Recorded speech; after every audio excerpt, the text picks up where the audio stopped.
Salut et bienvenue dans cette nouvelle vidéo. Bon, alors que les choses soient claires dès le départ, je vais parler de ma situation avec ma fille que je ne vois plus depuis plusieurs mois. Comme ça, si le sujet ne t'intéresse pas, tu n'es pas obligé de regarder cette vidéo. Je vais placer toutes les choses que je dois placer dans cette vidéo afin de donner des explications. Et c'est surtout un moyen pour moi d'être en accord avec mes choix et surtout d'avoir la conscience tranquille pour pouvoir mieux continuer mon contenu YouTube et réseaux sociaux pour la suite. Pour les personnes qui ne me connaissent pas, je suis papa d'une magnifique petite fille depuis octobre 2020. Ça fait maintenant 10 ans que je vis dans un véhicule. Quand j'ai rencontré la maman de mon enfant, on vivait les deux dans des véhicules. On a eu notre petite fille sur les routes. Donc, elle est née dans une forêt en Bulgarie. Et après une année de vie ensemble, sous la demande de la maman, on s'est séparés. Donc, jusque-là, ben voilà, c'est un couple qui se sépare. Et puis c'est des choses qui arrivent. Sauf que par la suite, on m'a amené en justice et depuis là, je me bats pour pouvoir, donc actuellement c'est pour pouvoir obtenir des nouvelles de ma fille. Ça s'est dégradé, donc on m'a amené en justice. D'abord, j'ai été soumis à des visites, donc ma fille et moi, de 2 fois 2 heures par semaine, uniquement en présence de la maman. Je suis aussi allé au tribunal, j'ai pris un avocat. Ce que j'ai remarqué, pour faire simple, c'est qu'au tribunal, j'avais déjà fait une vidéo là-dessus, mais en gros, quand tu vas au tribunal pour régler un problème de ces visites de 2 fois 2 heures en présence de la maman et que tu ressors du tribunal et que c'est encore pire qu'avant, tu n'as pas envie d'y retourner. Surtout que ça a quand même un certain coût et les choses que tu payes et qui ne fonctionnent pas, en tout cas pour ma part, je vais pas continuer comme ça. Étant donné que j'allais pour ces 2 fois 2 heures, j'ai continué et j'ai accepté ces 2 fois 2 heures avec ma fille. Ensuite, on nous a enlevé ces 2 fois 2 heures, ces visites de 2 fois 2 heures. Sous prétexte que mon comportement aggravait la situation psychique de mon enfant. Là aussi, déjà depuis qu'il y a cette séparation, je me manifeste sur les réseaux sociaux à ce sujet. Alors, si je me manifeste sur les réseaux sociaux à ce sujet, comme je le fais là dans cette vidéo, c'est parce que aussi, pertinemment, je sais qu'il y a d'autres papas en Suisse qui vivent cela. Quand je dis papa et en Suisse, c'est parce que je suis un papa et je suis suisse. Donc, ça n'ira pas plus loin à ce niveau-là. Je vais vraiment parler du droit du papa et d'un citoyen suisse parce que c'est ce que je vis et c'est ce que je suis. Mais chaque enfant aurait le droit de voir ses parents, que ce soit maman ou papa. Une fois ces visites supprimées, on m'a proposé pour voir mon enfant d'aller dans un institut, si je peux appeler ça comme ça. C'est un peu comme la protection de l'enfance. Bref, j'ai dû voir des professionnels de ce secteur-là, aller discuter avec eux. Et là, on me proposait des visites encore plus écourtées avec des dates que je ne pouvais pas choisir. En sachant déjà que les choses où j'étais soumis avant n'avaient pas vraiment le lieu d'être, en sachant qu'à la base, si je ne peux pas voir ma fille, c'est que ma fille a besoin de stabilité selon des professionnels du domaine de l'enfance. Et j'avais pris un logement tout équipé pour accueillir mon enfant, mais on n'est jamais venu le voir et on m'a directement amené en justice. C'est bien pour cela que je n'ai pas gardé le logement, étant donné que j'allais pas garder un logement sans pouvoir même avoir ma fille. Et ça, c'est important à le préciser quand même, car souvent on me dit que c'est mon mode de vie, mais j'avais pris un logement fixe en Suisse, à 20 minutes de chez la maman, pour pouvoir aller dans le sens d'une stabilité pour ma fille, comme on me l'avait demandé. Je tiens aussi, et je le redis, que toute la famille de mon côté est soumise à la même chose car ils ne peuvent pas voir ma fille. Donc ensuite, après avoir parlé avec les instituts de la protection de l'enfance, quand on m'a enlevé la possibilité de voir ma fille durant les visites. À ce moment-là, j'ai expliqué la situation et j'ai refusé sous le fait que je vis un mode de vie nomade qui est mon mode de vie et qui est surtout mon travail. Donc j'ai des sponsors, j'ai cette vie depuis même avant l'arrivée de ma fille. Donc en gros, je ne pouvais pas aller à ces visites. Mais par contre, je n'ai jamais refusé de voir ma fille. Mais on m'a imposé des règles qui ne fonctionnaient pas avec mon mode de vie. Et je tiens à le répéter, mon mode de vie qui est mon travail avec lequel je gagne de l'argent et qui me permet aussi de pouvoir payer la pension de mon enfant par exemple. J'écris des lettres au tribunal, je mentionne ce qu'il faut, je propose des solutions aussi au tribunal, comme par exemple rentrer en Suisse sur des périodes données, mais lorsque je rentre en Suisse, j'aimerais pouvoir avoir mon enfant au minimum 2 à 3 fois par semaine et en privé. Ou même, j'ai même proposé sous surveillance, mais d'une autre personne que la maman. Et pendant ces gardes, je peux avoir un logement en Suisse chez mes parents, donc une maison dans la campagne. J'ai aussi proposé une expertise par des professionnels s'ils veulent venir voir le lieu, savoir si ça peut convenir à ma fille, en sachant que quand on s'est séparés, la maman est allée loger chez des amis. Donc, ça ne me dérange pas, c'est tout à fait OK pour moi, mais il faut aussi que ça aille dans un sens et dans l'autre. Donc, je pose quand même toutes les choses pour pouvoir essayer d'améliorer cette situation. Car pour l'instant, c'est quand même ma fille et moi qui subissons cette situation de ne pas se voir. Actuellement, je n'ai toujours pas de réponse.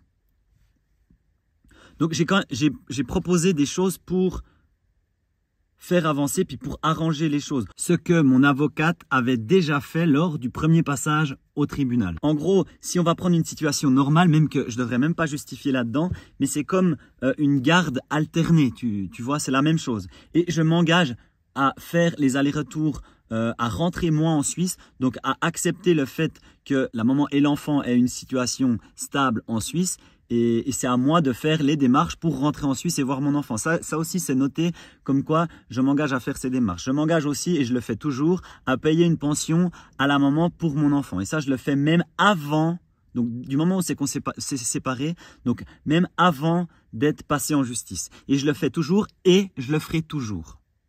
Je n'ai jamais été violent ni avec ma fille, ni avec sa maman, ni avec personne. Je m'expose sur les réseaux sociaux en partageant une partie de ma vie. Et c'est bien pour ça que je fais cette vidéo bien spécifique sur ce sujet-là. Parce que par la suite, j'aimerais continuer à faire mes vidéos que j'aime faire. J'aime faire ce contenu sur YouTube. Mais j'aimerais changer et ne plus trop parler de ce sujet-là qui me travaille quand même énormément. Ce qui ne veut pas dire que je ne vais pas continuer à mettre des petits messages à ma fille. Mais ça, je le fais tout le temps, mais en privé pour elle, donc sur son adresse mail, dans son carnet, et je fais même des vidéos. Bref, je fais plein de choses pour ma fille que vous ne voyez pas, et ça, je vais continuer à le faire. Mais maintenant, j'aimerais passer plus à un contenu vidéo qui partage mon mode de vie, et c'est pour ça que je devais faire cette vidéo, parce que dans mon mode de vie, il y a ma fille. Et comme je pense beaucoup de parents, un parent qui est fier de son enfant, il aime en parler. Et même que je ne vois pas ma fille, que je n'ai plus de nouvelles de ma fille, j'ai besoin d'en parler.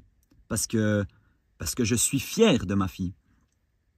Donc, je vais continuer à en parler sur ma chaîne YouTube. Mais il faut comprendre aussi que c'est très compliqué de parler de son enfant quand les spectateurs me voient voyager, me voient vivre un mode de vie sans me voir avec mon enfant. Donc, il y avait quand même des explications à faire et c'est pour ça que je fais cette vidéo. Maintenant, on va venir sur le vif du sujet. Puis ça, c'est ce qu'il y a de plus important et ce qu'il y a de plus compliqué à faire. Pour la simple et bonne raison que dans la séparation que je vis, il y a la justice qui s'est intégrée dedans. Donc la justice, elle n'est pas venue toute seule. C'est pas moi qui l'ai appelée, mais les choses ont fait que elle s'est intégrée à cette histoire. Et c'est là que ça devient compliqué. Actuellement, ça fait 6 mois que je n'ai plus de nouvelles de mon enfant. Malgré mes nombreuses demandes, et puis ça, je n'ai pas à le cacher, étant donné que toutes les demandes que je fais, je les poste sur mes réseaux sociaux. Donc, on le voit bien, si tu me suis, que je demande des nouvelles de mon enfant. Le problème actuellement, c'est que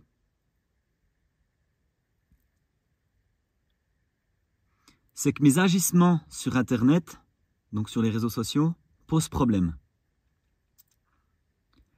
Et c'est là que je suis obligé de faire cette vidéo et que ça devient très compliqué. Pour la simple et bonne raison que je voyage légalement, donc j'ai mon passeport. Je n'ai pas de faux passeport, je voyage en toute légalité. Et je passe beaucoup de frontières. Et étant donné que je parle d'un sujet très délicat sur les réseaux sociaux, ben, il peut y avoir des conséquences par la suite. Et c'est pour ça que j'ai pris du temps et de la réflexion à faire cette vidéo. Parce que c'était à moi de savoir si j'allais continuer mes vidéos comme je l'ai fait, ou si j'allais parler de ce sujet qui est un peu délicat. Et j'ai décidé de parler de ce sujet qui est un peu délicat, parce que, pour la simple et bonne raison que j'ai la conscience tranquille. Et ça me fait du bien d'en parler, parce que je sais aussi que je ne suis pas le seul, en tant que papa et citoyen suisse, à vivre cette situation. C'est simple. Je demande des nouvelles de mon enfant. Je me manifeste sur les réseaux sociaux. Il y a une loi suisse, c'est l'article 273 alinéa 1. Je le fais court, mais qui indique dans cette loi comme quoi le parent qui n'a pas l'autorité parentale, donc moi, a le droit de garder un contact avec son enfant. Et l'autre parent qui a la garde de l'enfant doit faire pour garder ce contact entre l'enfant et l'autre parent. Je me manifeste énormément. Donc, je le mets à la vue de tous. C'est aussi une des raisons pourquoi je parle de ce sujet et pourquoi je me manifeste sur les réseaux. Pour vous montrer que je me manifeste. Donc là, on parle bien des nouvelles de mon enfant. Il y a cet article de loi, je me manifeste. La loi est au courant, étant donné qu'une plainte a été déposée contre moi au sujet de mes agissements sur Internet. Donc, ils sont au courant. Et là, ça ne fonctionne pas. Je suis déjà allé au tribunal, j'ai pris un avocat, j'avais des preuves. Ça n'a pas fonctionné. Pourquoi je ne retournerai pas en justice à reprendre un avocat quand tu poses une loi et que la loi elle-même ne se respecte pas, c'est peine perdue. Et ce que je veux montrer là-dedans, c'est que un papa, citoyen suisse, s'il vit une situation de séparation avec son enfant et que la justice se met dedans, si la partie adverse veut détruire le papa, il n'aura aucune chance. J'en suis la preuve et je pose ces preuves. Parce que si la loi était respectée, je pourrais au moins avoir des nouvelles de mon enfant. Parce qu'actuellement, et je le mets sur les réseaux sociaux, je suis loin de la Suisse et je demande des nouvelles de mon enfant. Donc, je n'ai pas à aller plus loin, j'ai posé ça. C'est pas moi je ne vais pas faire changer les choses. Par contre, je vais dire des choses, ce que j'ai fait là, pour vous montrer que, en fait, d'aller en justice, c'est peine perdue parce que comment veux-tu te battre contre quelque chose qui est finalement pas respecté. C'est pas possible.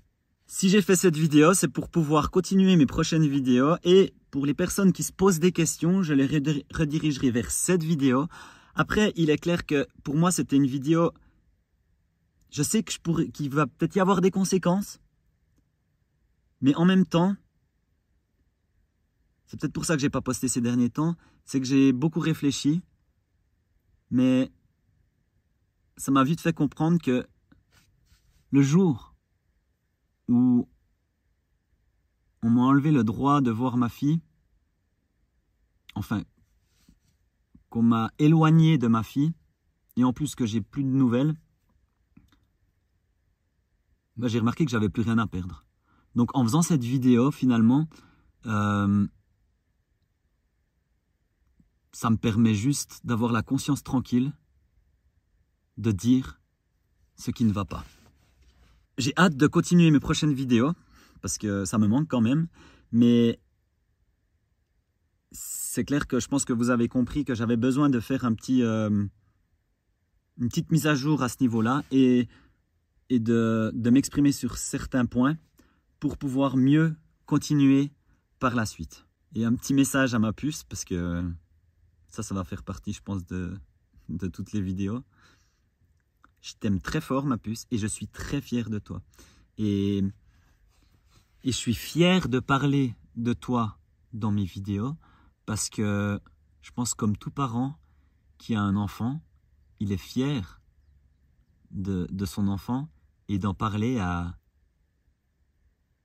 aux gens qui côtoient. Alors c'est clair que là, les gens que je côtoie, ils sont derrière un écran, mais